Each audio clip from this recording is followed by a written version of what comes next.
L'Europe vit dans une bulle idéologique totalement déconnectée de la réalité mondiale. On confond systématiquement marché européen et marché mondial, comme si nos 450 millions d'habitants dictaient les choix de 8 milliards de terriens. Vous voulez la preuve? Combien de vos amis roulent vraiment en électrique? Hors de nos frontières, personne ne subit les diktats de von der Leyen. Là-bas, c'est le client qui décide, pas le commissaire européen. Et devinez quoi? Le client mondial, il veut du prix, de l'autonomie réelle, de la réparabilité et une valeur de revente qui tient la route. Pas un iPad sur roue à 50 000 € qui perd 40% de sa valeur en 3 ans et tombe en panne au premier grand froid. La Chine représente 60% des ventes électriques mondiales. Mais même là, c'est de la politique industrielle, pas de l'engouement spontané. Pékin subventionne massivement pour créer des champions nationaux et noyer la concurrence étrangère sous le dumping. Les États-Unis, 9% d'électrique, malgré les milliards de Biden. Le Japon, patrie de la technologie,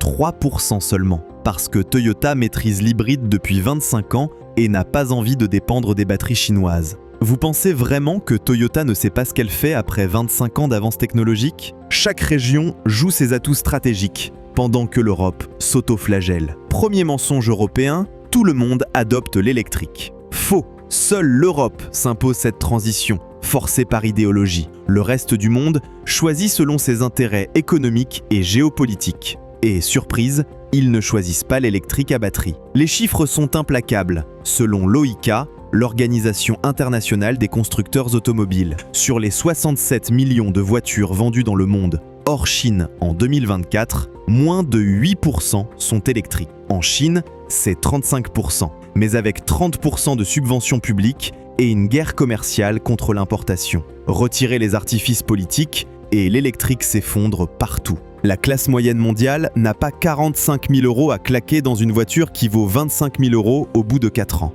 La batterie représente 40% du coût de la voiture. Quand elle faiblit au bout de 8 ans, c'est 12 000 € de remplacement sur une voiture qui n'en vaut plus que 8 000. Mathématiques élémentaires, c'est de la destruction de valeur pure. Le monde l'a compris, l'Europe s'entête. Et ce n'est pas tout, les coûts cachés s'accumulent. Installation d'une borne à domicile, entre 1 500 et 4 000 € selon la puissance. Augmentation de l'abonnement électrique. Facture d'électricité qui explose avec les recharges quotidiennes. En Allemagne, recharger coûte désormais plus cher que faire le plein d'essence. Au final, l'électrique soi-disant économique revient souvent plus cher que le thermique sur la durée de possession réelle. Prenons des exemples concrets qui font mal. Une Tesla Model 3 achetée 45 000 € en 2020 se revend aujourd'hui 22 000 € sur le marché de l'occasion, selon Tesla Q3 Earnings Report. Une BMW série 3 2 litres du même millésime, achetée 35 000 € se négocie encore 25 000 €. Faites le calcul, la BMW diesel a perdu 28% de sa valeur, la Tesla électrique 51%. Et quand la garantie batterie expire au bout de 8 ans, vous vous retrouvez avec une voiture qui ne vaut plus que sa ferraille parce que personne ne veut payer 12 000 € pour changer la batterie d'un véhicule qui en vaut 15 000. Cette destruction de valeur organisée explique pourquoi les loueurs professionnels comme Hertz revendent massivement leurs flottes électriques après 2 ans. Ils ont compris l'arnaque. Quand les professionnels de la location fuient l'électrique, il faut se poser des questions. Deuxième raison, les infrastructures fantômes. Hors des centres-villes européens, les bornes de recharge sont un mythe. Vous croyez vraiment qu'un Brésilien va attendre 2 heures dans la Pampa pour recharger sa voiture? Qu'un Indien va planifier ses trajets selon l'humeur du réseau électrique de Mumbai? Même en France, pays développé avec un réseau électrique correct, la recharge reste un cauchemar dès qu'on sort des autoroutes. L'Allemagne, locomotive européenne, éteint ses bornes électriques l'hiver. Vous réalisez l'arnaque? Et on voudrait que le Nigeria installe des superchargeurs Tesla dans le désert? Le monde réel, ce n'est pas le 16e arrondissement parisien avec sa borne Autolib au coin de la rue. La situation devient encore plus grotesque quand on analyse la répartition géographique de ces fameuses infrastructures. Les 3/4 des bornes de recharge rapide mondiales se concentrent sur 10% du territoire, essentiellement les métropoles occidentales et chinoises. Le reste du monde, soit 6 milliards d'habitants, doit se contenter de quelques bornes éparses, souvent en panne ou occupées. En Afrique subsaharienne, continent de 1,4 milliard d'habitants, il y a moins de bornes publiques qu'en Norvège. Vous imaginez expliquer ça à un entrepreneur de Lagos qui veut développer son business? L'Amérique latine, l'Asie du Sud-Est, l'Europe de l'Est, restent des déserts énergétiques pour l'électrique. Et là, ça devient carrément du délire, avec la troisième raison, l'autonomie réelle. Les constructeurs annoncent 400 km WLTP. La réalité donne 250 km par moins 5 degrés Celsius avec le chauffage allumé. En Russie, au Canada, dans les pays scandinaves, l'électrique devient inutilisable 6 mois par an, alors qu'un diesel démarre par moins 30 degrés et fait ses 800 km d'autonomie même avec les phares et le chauffage à fond. Cette réalité physique incontournable explique pourquoi les pays nordiques achètent encore massivement du thermique et pourquoi les pays chauds préfèrent un Toyota Corolla hybride qui fonctionne partout, tout le temps, sans se poser de questions. Les tests indépendants le prouvent. Par temps froid, une Model S perd jusqu'à 50% d'autonomie, une BMW iX jusqu'à 45%, une Volkswagen ID4 jusqu'à 40%. Et c'est pire avec la conduite autoroutière. À 130 km/h par 0 degré, certaines électriques ne dépassent pas 150 km d'autonomie réelle. Dans ces conditions, traverser l'Allemagne devient une course contre la montre, avec des arrêts forcés toutes les heures et demie. Les pays nordiques l'ont compris. Même la Norvège voit ses ventes stagner dès qu'on sort d'Oslo et qu'on affronte le climat réel de l'Arctique. Au-delà des chiffres, c'est l'usage quotidien qui révèle l'imposture. Un chauffeur de taxi parisien m'expliquait récemment qu'avec sa Tesla Model S, il doit recharger 2 fois par jour en hiver, contre 1 fois l'été. Productivité divisée par 2. Un commercial qui fait 60 000 km par an avec un diesel peut travailler dans toute l'Europe sans contrainte. Son collègue en électrique doit organiser sa tournée autour des bornes de recharge. C'est le retour au cheval et à l'avoine. Quatrième raison, et là c'est du géopolitique pur. La souveraineté industrielle. L'électrique à batterie, c'est 80% d'assujettissement à la Chine. Lithium, cobalt, nickel, terres rares, raffinage, fabrication des cellules, tout passe par Pékin ou ses alliés. Cette question de souveraineté révèle l'hypocrisie européenne totale. La Commission européenne prétend nous libérer du pétrole russe en nous enchaînant aux batteries chinoises. Génial! On remplace une subordination énergétique temporaire par un assujettissement technologique permanent. Visionnaire. L'Empire du Milieu possède 80% des capacités mondiales de raffinage du lithium, 65% de la production de cobalt, 85% du traitement des terres rares nécessaires aux moteurs électriques. Plus grave, Pékin contrôle directement 70% des mines de lithium africaines via des joint ventures et des prêts conditionnés. Quand un pays dépend à ce point d'un rival géopolitique pour sa mobilité,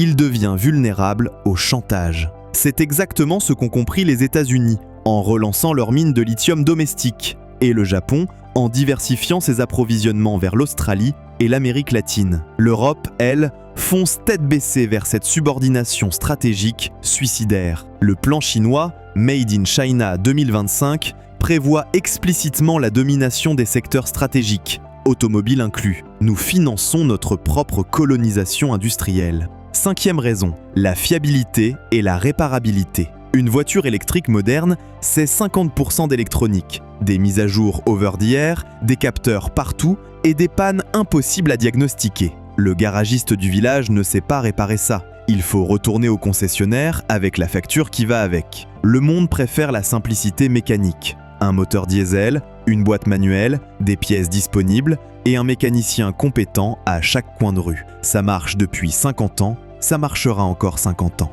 Les statistiques de fiabilité, selon l'étude Consumer Reports 2024, sur 300 000 véhicules, parlent d'elles-mêmes. Les électriques tombent en panne 40% plus souvent que les thermiques équivalents. Pourquoi ? Parce qu'on a remplacé la mécanique éprouvée par de l'électronique capricieuse. Poignées de porte électriques qui se bloquent par grand froid, écrans qui plantent et empêchent d'accéder aux commandes vitales, mises à jour logicielles qui introduisent de nouveaux bugs. Le cauchemar technologique. Et quand ça casse, la facture explose. 2 000 € pour remplacer un écran tactile, 800 € pour une poignée électronique, 1 500 € pour un capteur de batterie défaillant. Dans le reste du monde, on préfère des voitures réparables par n'importe quel mécanicien avec des pièces standards qu'on trouve partout. Tesla illustre parfaitement cette dérive. Leur voiture intègre plus de 70 calculateurs électroniques.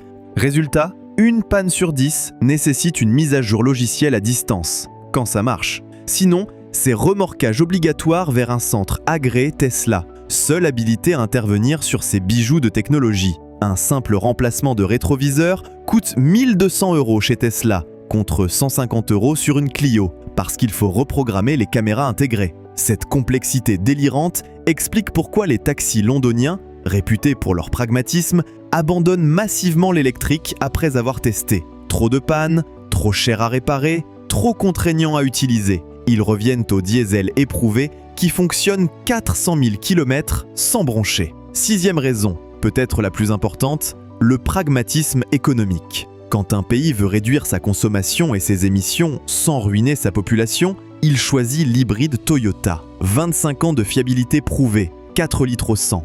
Le Japon vend 3 millions d'hybrides par an, contre 300 000 électriques. Pas par conservatisme, par intelligence industrielle. Toyota a compris depuis longtemps que l'hybride était la vraie solution de transition. Pas d'autonomie limitée, pas de recharge contraignante, pas de soumission aux batteries chinoises. Mais voilà le scandale. Pendant que le monde entier admire et achète la technologie hybride japonaise, l'Europe la pénalise. Nos normes CO2 comptent l'hybride comme du thermique. Résultat, on pousse nos constructeurs vers l'électrique chinois et on abandonne l'excellence nippone.